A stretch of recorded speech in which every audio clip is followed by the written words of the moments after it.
자, 여러분, 사랑인 박정헌 대장님의 내게 끈은 단순한 등반 기록이 아닙니다. 이 책은 극한의 환경 속에서 써내려간 한 인간의 치열한 삶과 끊임없는 도전,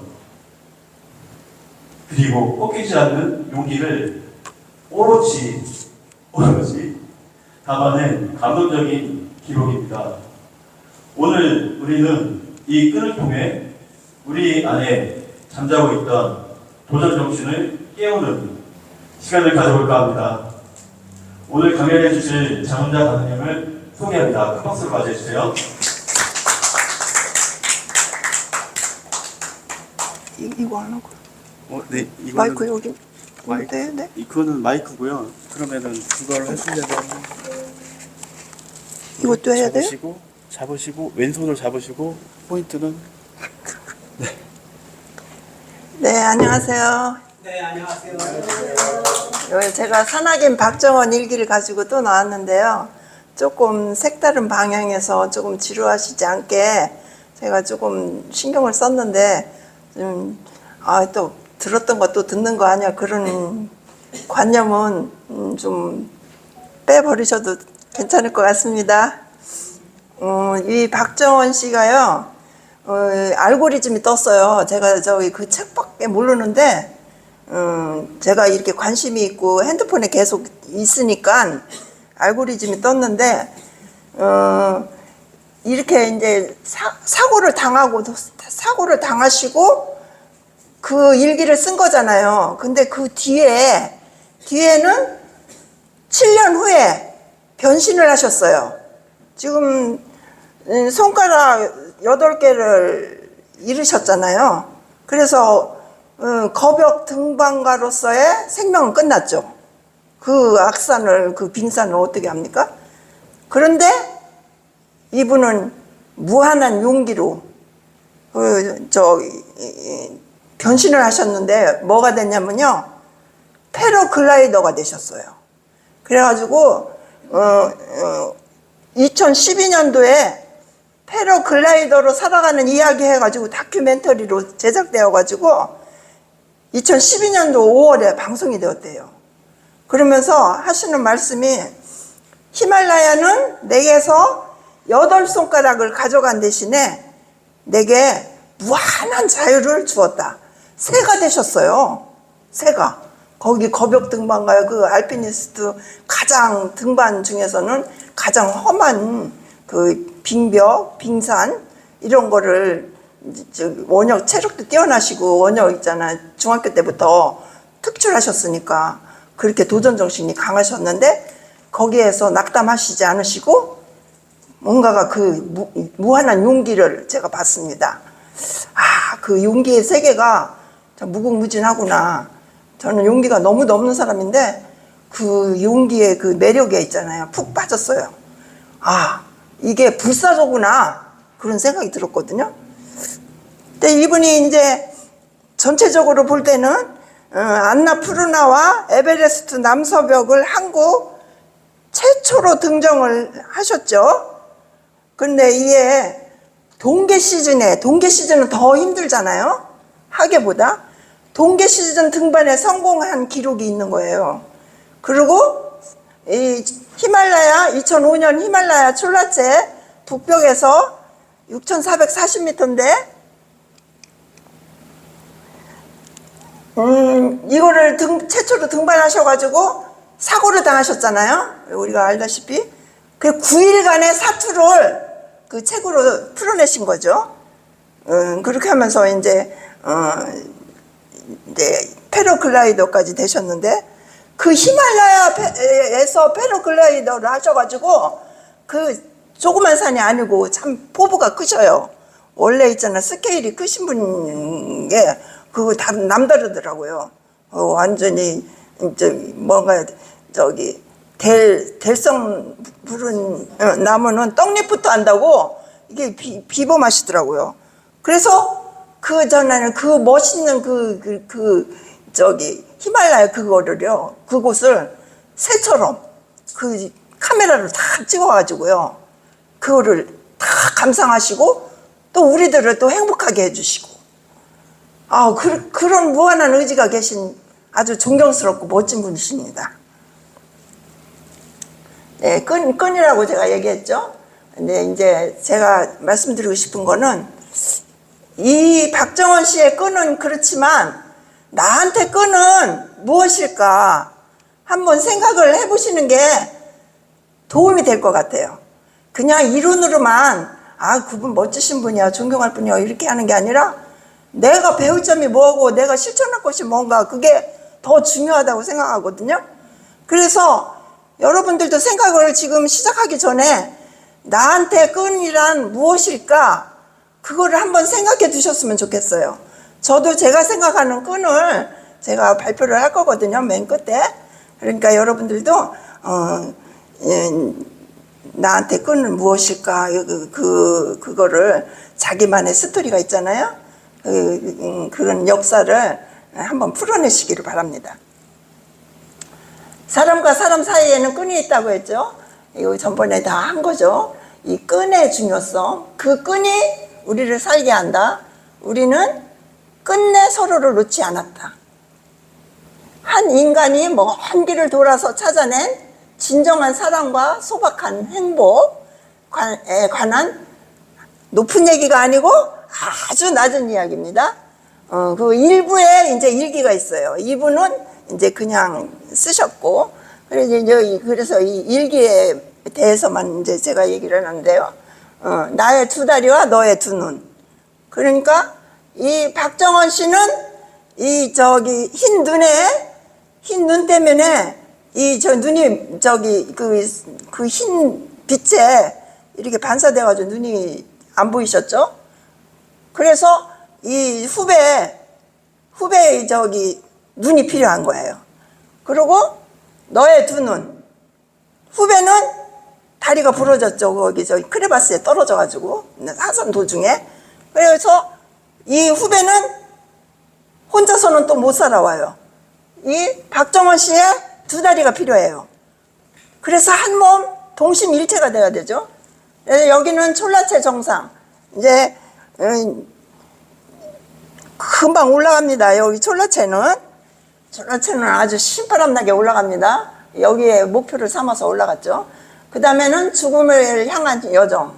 하산할 때 이제 죽음이 기다리고 있었어요.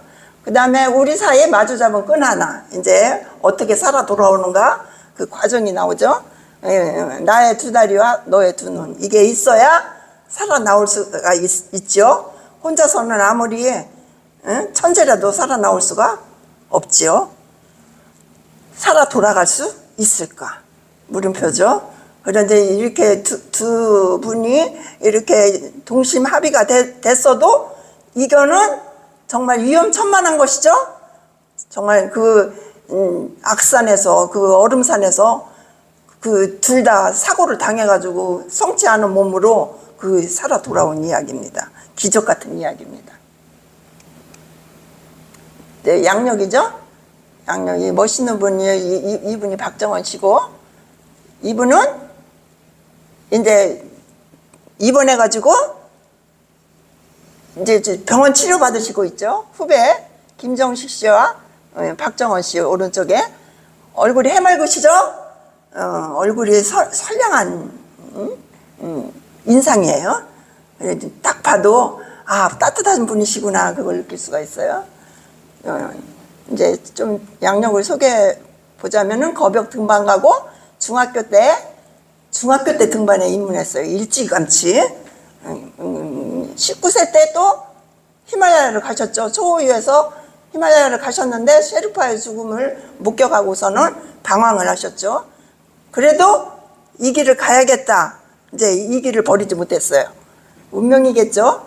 안나푸르나 K2예요. K2 가셔부름 시사팡마 히말라야 고봉을 등반하셨고 2001년에서 3년도에는 한국도로공사 산악인 팀장을 하셨고 노스페이스 클라이밍 팀에 활동을 하셨고 거벽 등반가 이게 알피니스트죠.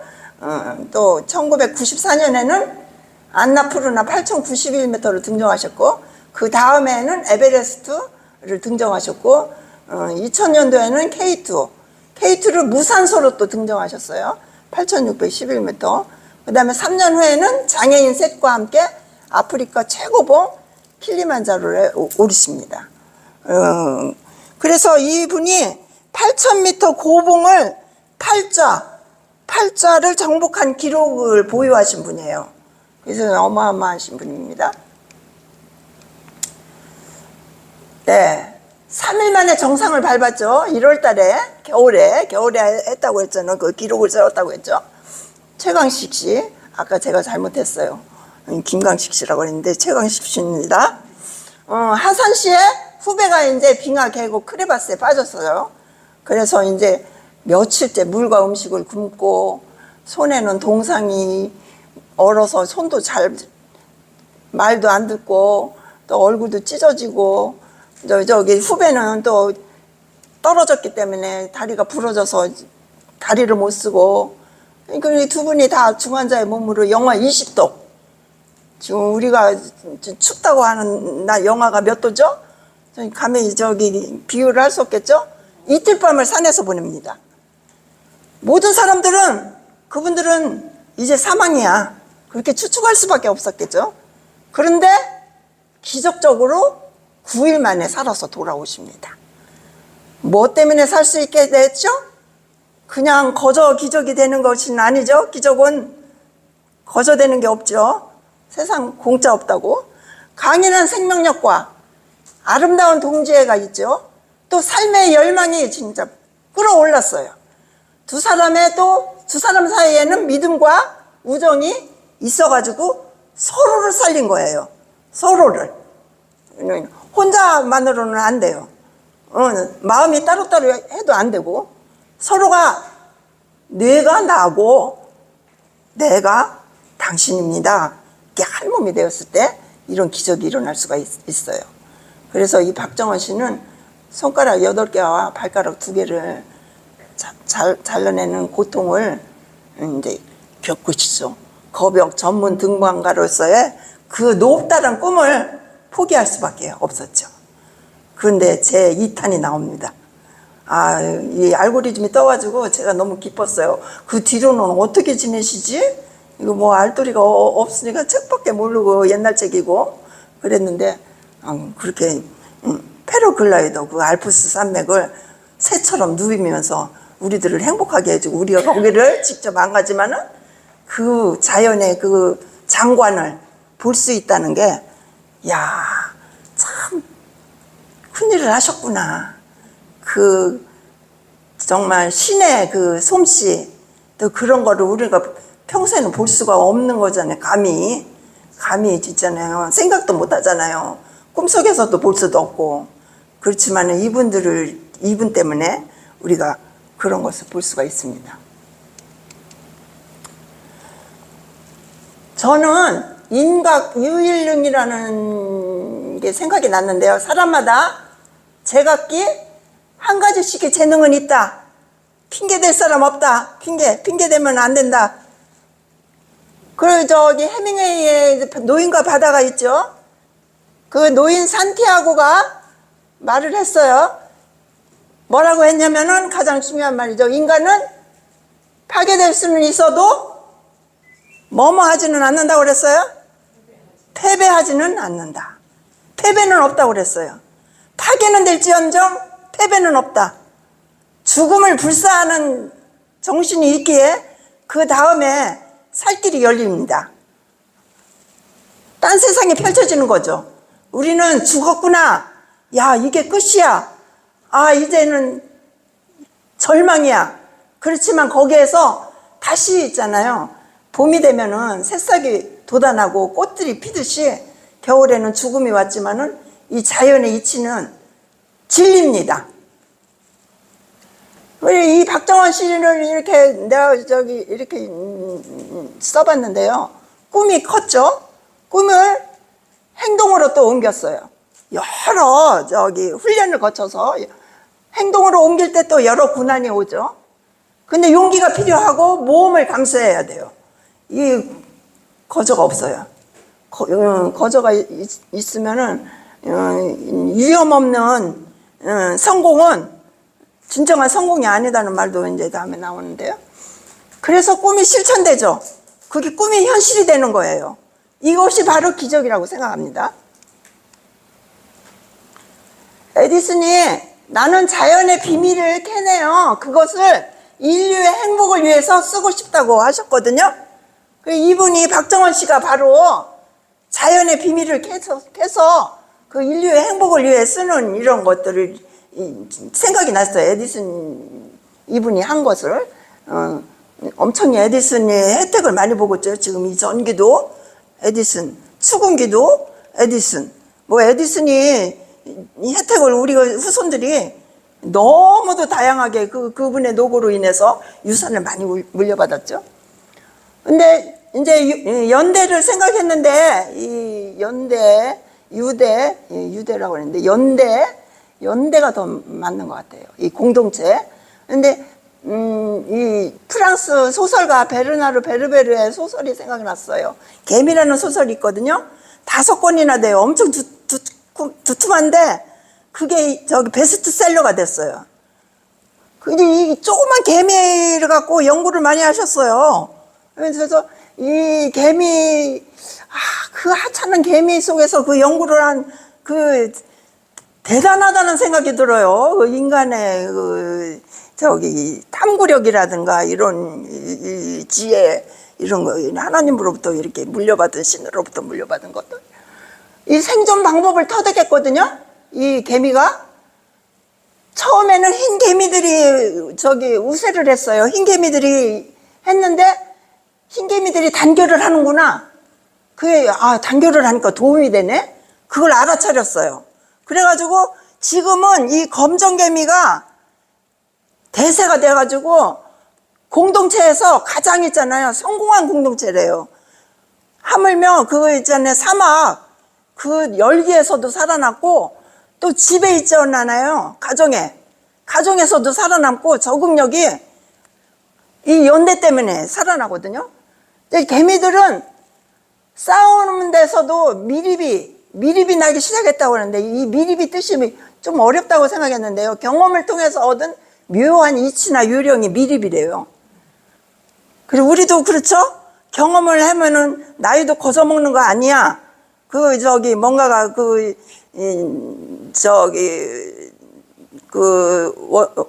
원시인들 좀 비슷하게 그런 곳에 계시는 분들은 그 어르신들이 완전히 추장님이 되셔가지고 그분들의 그 지시를 받으면서 그 공동체를 꾸려나가잖아요. 그런 것처럼 이 미립이 이제 싸움에 어떻게 싸워야 이게 미립이 나는 거예요. 미립이 생긴 거예요. 이건 이제 에드몽 웰스가 베르나르 이 개미의 소설에서 이렇게 따온 건데요. 상대적이며 절대적인 지식의 백과사전에서 이렇게 이런 거를 발견했다고 나와요. 이 개미 봐요. 개미가 어때요? 위대해 보이나요? 가찮게 보이나요? 위대해 보이나요? 제가 동화책을 봤는데요. 동화책이 너무 간단하면서도 요점 정리가 딱 돼 있어요. 이게 나같이 머리가 나쁜 사람은 동화책이 너무 좋아요. 개미가 날아올랐어. 이런 동화책이거든요. 근데 거기에 다 있어요. 귀와 코는 있을까요? 없대요. 더듬이가 머리에 2개가 있는데 그게 냄새도 맡고요. 코처럼 또 맛도 보고 입처럼 뜻도 전한대요. 말하는 것처럼 뜻도 전한대요. 그리고 이리저리 그 더듬이로 이렇게 더듬어가지고 무엇이 있는지를 안다는 거예요. 그거 신기하죠? 그 조그만 개미가. 근데 앞다리는 또 뭐가 있냐면 청소하는 청소 갈고리가 있대요. 입은 무엇이든지 부수고 씹을 수가 있다는 거예요. 그 눈도 있는데 눈은 겹눈이 2개고 작은 홀눈이 3개가 있는데 떼화가 돼가지고 잘 보이지가 않는답니다. 이제 짝짓기가 나오는데요. 바람이 잔잔하고 따뜻한 날에 특히 비 온 뒤 맑게 개인 날에 이거 날짜도 이렇게 잡네요. 우리 사람들도 있잖아요. 좋은 날 잡잖아요. 결혼해가지고 결혼하는 날을. 근데 공중을 날면서 풀 위나 땅 위에서 짝짓기를 하는데 이웃 마을에서 저기 신랑이 와요. 이웃 마을에서 날아온 숫개미가 날아오르면 여왕개미도 함께 날아오른대요. 그런데 여왕 천국이에요. 여왕이에요. 그래서 여왕국이라 여왕개미 한 마리에 여러 숫개미들이 저기 남편들이 많아요. 이어서 짝짓기를 합니다. 좋은 건 아니겠죠? 개미를 위협하는 것들이 있어요. 위험한 거 있는데 두꺼비, 개미핥기는 그냥 개미를 핥아버리잖아요. 얼마나 무섭겠어요? 벌이 있고요, 사마귀가 있고, 곰도요. 아, 이거 맛있는 거다 하면서 이제는 이게 잡아먹는데요. 새도 잡아먹고, 또 개미 귀신도 있대요. 아이고, 우리 사람도 뭐 귀신 있다고 하는데 개미 귀신도 있어요. 그래서 잡아먹는데요. 재밌죠? 그런데 여기서 연대가 나옵니다. 하지만 개미들은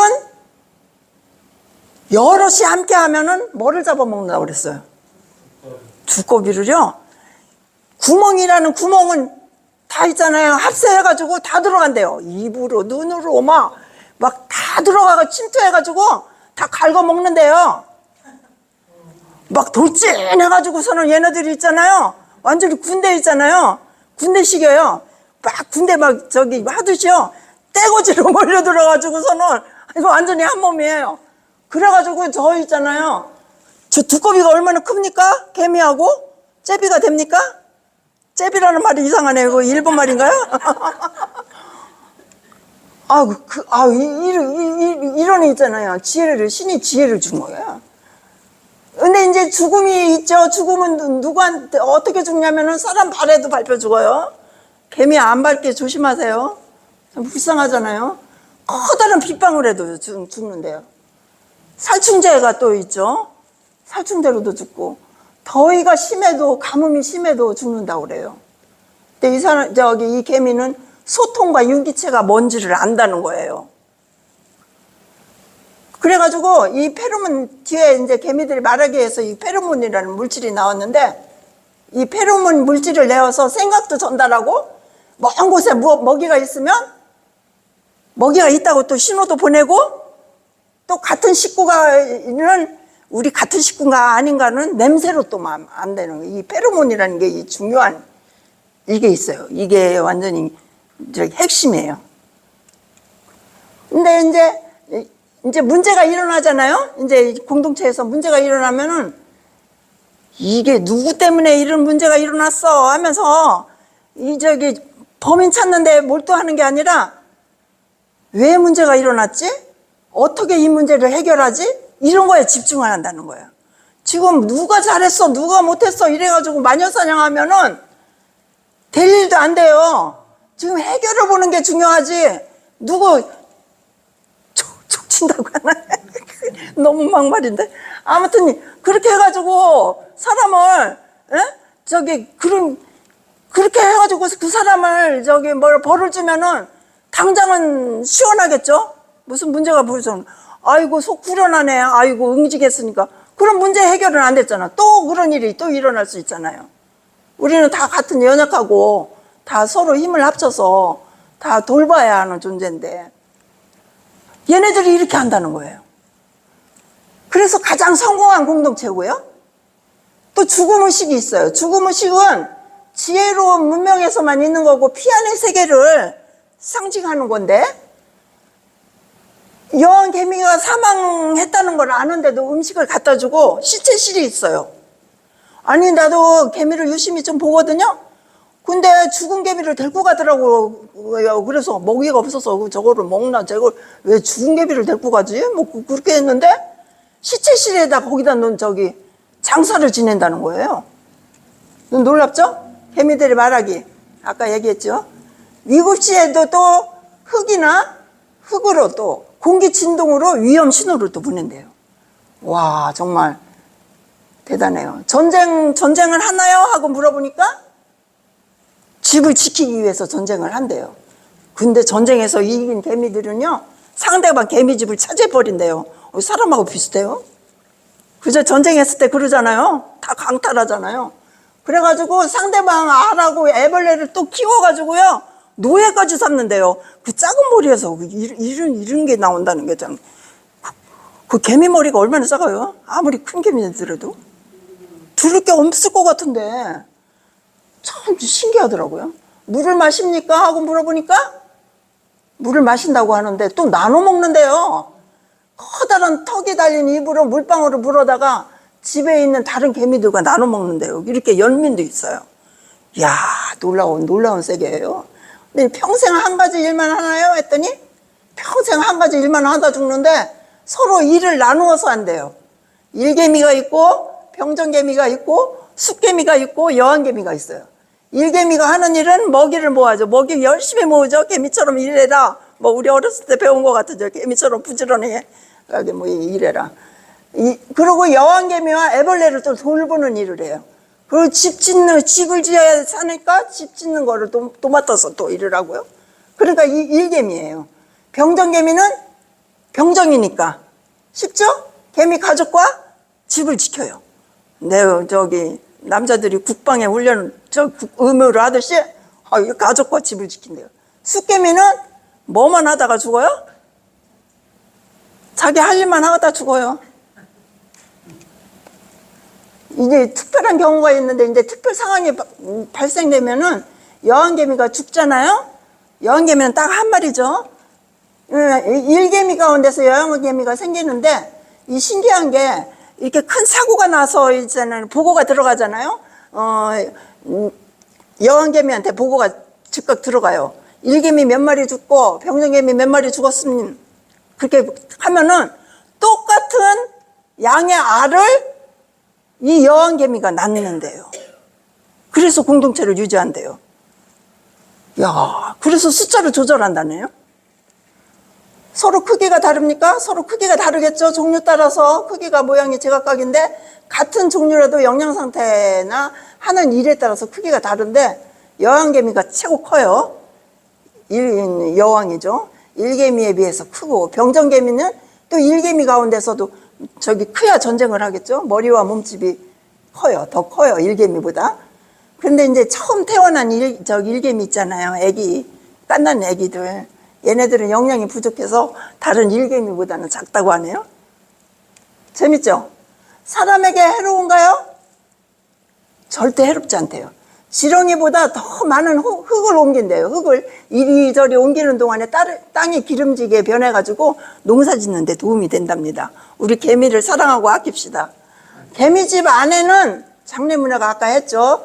죽은 사람 숭배를 하고 개미 시체 두는 방이 있고 종교적 행동도 여기에서 유래가 됐다고 하는데 이 개미 무덤이 유기질이 풍부한 흙을 만들어서 땅이 기름지답니다. 참 이로운 동물이에요. 네, 절정해 왔습니다. 그랄 협동조합은 운명 공동체이다. 연대의식은 한 덩어리로 서로 연결되어서 있다. 연결되어 있다. 여럿이 함께 무슨 일을 하거나 함께 책임을 지려는 의식이다. 팀 스피릿 잔체 정신이고 공동체에서 연대의식은 가장 유효한 사회적 자산이라고 그랬는데 더 나은 사회를 만드는데 가장 유효한 사회적 자산이에요. 그러니까 이 연대의식이 얼마나 중요합니까? 더 나은 사회. 우리는 더 나은 사회를 꿈꿔야죠. 엄청 좀 발전되고 있잖아요. 그 옛날에 비해서. 책임이 있는데 책임은 개인에게 맡겨진 임무고요. 연대는 단체로 연합하는 이제 역할이 있어요. 아까 개미도 다 역할이 있죠. 제가 가장 강조하고 싶은 거는 이 생명 존중이에요. 이 생명 존중은 가장 중요하다고 생각이 돼요. 뭔가 선한 영향력이 있고 우리가 사는 의미인 거예요. 내가 설령 해로울지라도 이 생명을 위해서 이 의를 위해서 의인이 되는 거죠. 이럴 때 값 있는 죽음이 되는 거예요. 사람은 누구나 다 가는데 그때 내가 어떻게 값어치 있게 사느냐. 이 생명 존중은 공동체에서 특히 공동체가 이 생명 존중을 안 할 때에는 참 무서운 존재로 탈락하죠. 유대인 학살하는 것도 봐봐요. 그런 그럴 기수가 있죠. 이거 다 했던 겁니다. 선배와 후배와의 관계고 우리는 한 배를 같이 타는 운명공동체고 끈이 아기한테는 엄마의 탯줄이고 목숨줄의 전부고 개주 경기가 있고 앞선수가 잘 띄워주고 뒷선수가 잘 이어받아서 업그레이드 시켜서 뛰어야 우승이 되고 그럴 공동체에서 그럴 선배가 있죠. 그럴 선배는 잘 이끌어 주어서 멘토가 되고 그럴 후배는 잘 따라주고 개발시켜서 멘티가 되고 해병대고 선배 후배 간에 동고동락을 진짜 크게 작게가 아니고 크게 하니까 그 유대관계도 끈끈해져가지고 혹독한 훈련 때문에 그 동지가 생겼죠. 평생 군대 얘기를 합니다. 사회에 나와서. 기업, IT 기업, 개인마다 다양한 개성과 능력이 있는 사람들이 평등하고 화기애애한 분위기에서 화해하고 또 협력을 하고 또 존중을 하는 분위기에서 창의적 아이디어가 서로 머리를 맞대면서 할 수가 있습니다. 이 인재들이. 그러니까 앞으로의 인재는 혼자만 독불장군으로 뛰어난 사람은 인재 시대는 끝났어요. 그리고 우리가 배웠죠. 여기 일기대학에서 배웠잖아요. 앞으로의 인재는 자기가 좋아하는 일을 하는 사람. 그러면 자식 잘 키웠다. 대기업에 옛날엔 대기업에 뭐 취직하고 뭐 돈 잘 벌고 막 이렇게 하면 공기업에 취직하면 잘 키웠다고 했는데 그 다음에는 인간성, 협업을 잘하는 사람. 그래서 협업을 해서 이 회사를 이끌어가야지 살아남죠. 혼자 머리 아무리 IQ가 높다고 그래도 그 여러 사람 머리 합한 거하고 비교가 되겠어요. 이 경쟁 시대 비교가 안 되겠죠. 자, 이거는 노래죠. 우린 모두 손에 손을 잡고서 저 험한 벌판을 걸어가세. 가다 보면 폭풍도 지나고 푸른 초원도 지나갈 거요. 우린 모두 발을 구릅시다. 이렇게 모든 것이 맞을 때 발 구를 때 똑같이 불러야죠. 우리는 하나요. 당신과 나도 하나. 우리는 하나가 돼야 하고. 우리는 하나요. 당신과 나도 하나. 우리는 하나가 돼야 하고. 우리는 하나요. 잊지 말아요. 당신과 나도 하나. 우리는 하나가 돼야 하고. 위기에 놓여있을 때 이 사람들이 이 위기를 잘 극복했죠. 박정원과 최강식 씨. 그 끈을 놓는 순간 놓는 사람은 정신적 죽음. 정신적 죽음이 와가지고 패배한 인간이 되고요. 떨어진 사람은 육체적 사망의 나락으로 떨어집니다. 그래, 이런 위기가 왔을 때 우리가 그게 기회예요. 그게 죽을 길이 아니고 그게 살 길이에요. 딴 세상이 열립니다. 딴 세상이 열려요. 정말 맞아요. 제가 살아봤는데 그렇더라고요. 맨날 용호의 옆구리인가? 그게 아니에요. 그거를 통과하면 그 죽음 위기를 통과하면은 진짜 딴 세상 별천지가 있습니다. 2인 1조 경기에 우리는 끝내 서로를 놓지 않았다. 다 같이 사는 길이고 공동체의 가장 중요한 핵심입니다. 여기 또 문제 발생 시에는 먼저 일기로 자아 성찰하고 감사 또는 사과 편지 쓰기로 화해 무드를 조성하고 우리 국민은 위기 시에 똘똘 뭉친 국민성이 있죠. 외환위기 때 근무오기 운동을 했고 국권을 빼앗겼을 때 치열한 독립운동을 했죠. 이승만 대통령이 6.25 사변 시 뭉치면 살고 흩어지면 죽는다고 했는데 이번에 저기 손 이사님이 이순신 일기에서 이순신 장군님이 이 뭉치면 살고 흩어지면 죽는다를 하셨는데 더 먼저 하셨더라고요. 그래서 더 우리가 알면 알수록 이게 더 정확하고 더 풍성해지는 것 같아요. 그러므로 우리 국민은 우수하고 희망적인 뭐가 있다? 유전인자가 있다.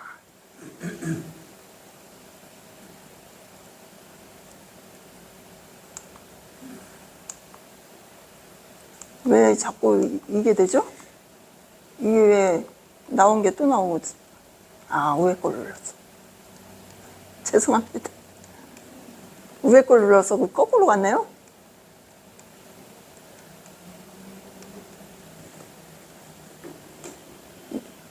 네. 호연지기가 있죠. 선구자의 자질입니다. 2인 1조 달리기 게임. 한 몸으로 움직여야 발을 묶고 한 몸으로 움직여야 이길 수 있죠. 소크라테스의 명언이 있죠.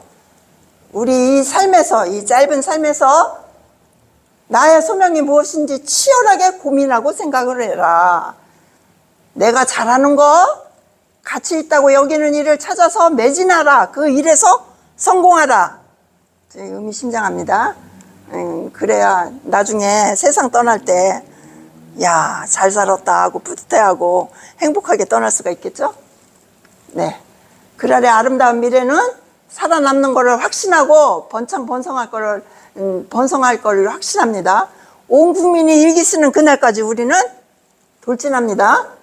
여기는 촐라체 정상역에 이제 최강식 씨가 이 촐라체 정상에 올라서 저거를 쓴 거죠. 뜨거운 전율 하면서 그 감동을 썼어요. 그 진정한 희열이라고 썼고, 평지에 두 발을 딛고 섰을 때 이 자연이 쉽게 허용하지 않는 인간의 자만을 그렇게 쉽게 허용하지 않는데 평지에 두 발을 딛고 섰을 때 그 희열이, 기쁨과 즐거움이 파도처럼 몰려온다고 했죠. 이 밟은 게 초호유 8153, 여신들의 거처, 투모리 7145m, 에베레스트의 작은 누이, 로체 남벽, 태초의 아름다움, 또 이 하얀 망토라고 그랬어요. 하얀 망토처럼 보였나 봐요, 그 산이. 흰 눈을 덮어쓰고 있었으니까요. 끈은 길 없는 세상을 건너가는 인간의 길인데 마음의 길이고 몸의 길이고 땅 위의 길입니다. 자유는 없던 길을 열어내는 순간 자유가 있어요. 우리 길 없다고 원망하는 거는 아니죠. 이거는 길을 만들 때 자유를 안다는 거예요. 그 있는 길로만 이렇게 가려고 요로 안 가고 이쪽으로 안 되지 하면서 속 끓이고 하는 게 아니라 개척자의 정신으로, 선구자의 정신으로요. 길은 몸을 갈아 바칠 때만 길이 된다고 했죠. 이거 이제 다 들어서 알고 있죠. 최강식 후배는 8kg가 더 무겁고 그런데 밑에 떨어져 있죠. 박정원 씨는 70kg, 8kg가 작죠. 네, 그려봤어요. 끈의 아름다움에서 이 번민이 있었죠. 인간이니까 번민이 있죠.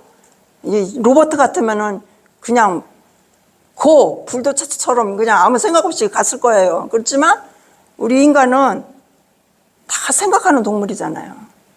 동물이라고는 뭐하지만 참 그렇잖아요.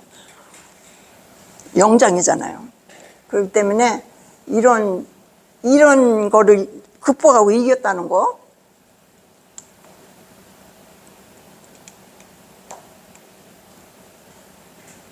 이거는 이제 살아 돌아오는 게 이제 강식이를 자기가 살린 게 아니고 이 사람이 두 다리가 부러졌는데도 5시간 동안 두 팔을 기고 몸을 굴려가지고 약혼막에 내려서 사는 거예요. 이 사람은 박정원 씨는 혼절했어요. 미리 가가지고 구조 요청을 하러 저 약혼막에 갔는데 그냥 있잖아요. 기절했어요. 그래서 이제 사는 거죠. 이제 함께 죽음을 경험하고 함께 사투를 벌여서 살아가는 동지다, 형제다. 이제 나에게 끈이란 누군가. 저는 원가족 결혼 생활 지금 현재 이렇게 생각을 해봤어요. 원가족은 동생이에요.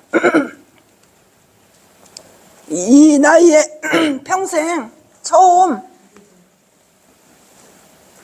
감사 생일 축하 편지를 썼어요. 제가 이제 철들었어요. 아니 내 거 먹. 감사합니다.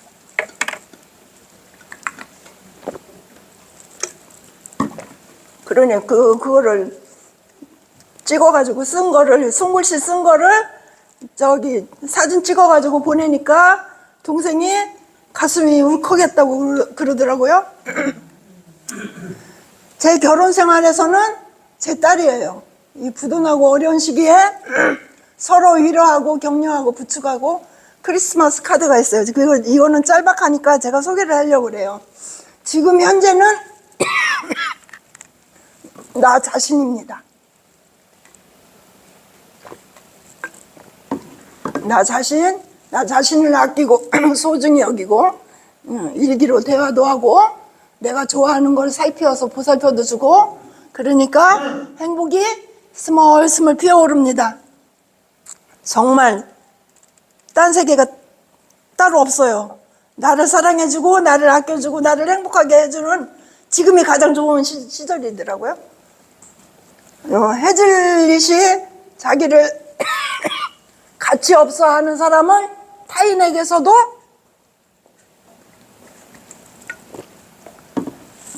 싸구려 취급을 당한대요. 그러니까 내 문제예요. 나를 왜 없수 여겨? 이게 아니고 저는 그거를 잘 모르고 도덕 이런 데 갇혀가지고 종교에 갇혀가지고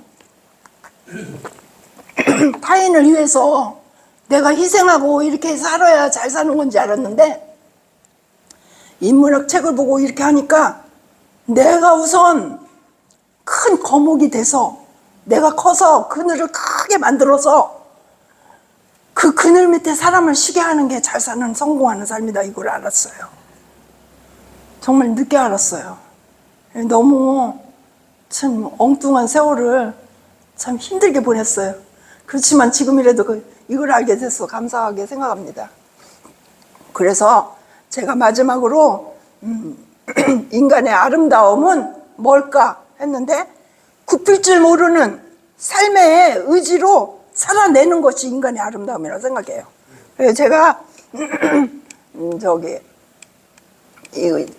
이거는 동생한테 보낸 편지고 이거는 딸이 크리스마스 카드를 쓴 거거든요. 디어 하고서는 메리 크리스마스 하고 언제나 내 편인 나의 사랑하는 엄마 2016년도 얼마 남지 않았네요. 늘 믿어주시고 아껴주셔서 내가 항상 감사하고 든든해하는 것 잘 아시죠? 엄마가 계셔서 힘들어도 버티고 일어날 수 있는 힘이 생기는 것 같아요. 내년에는 엄마 더 건강하고 행복한 일이 많이 생기기를, 더불어 웃을 일도 많아지고 주님의 축복이 더 가득한 2017년이 되기를 기도할게요. I love you 엄마. 늘 건강하세요. 우리 열심히 노력해서 같이 해외여행 다녀요. 그리고 메리 크리스마스. 이만 마치겠습니다.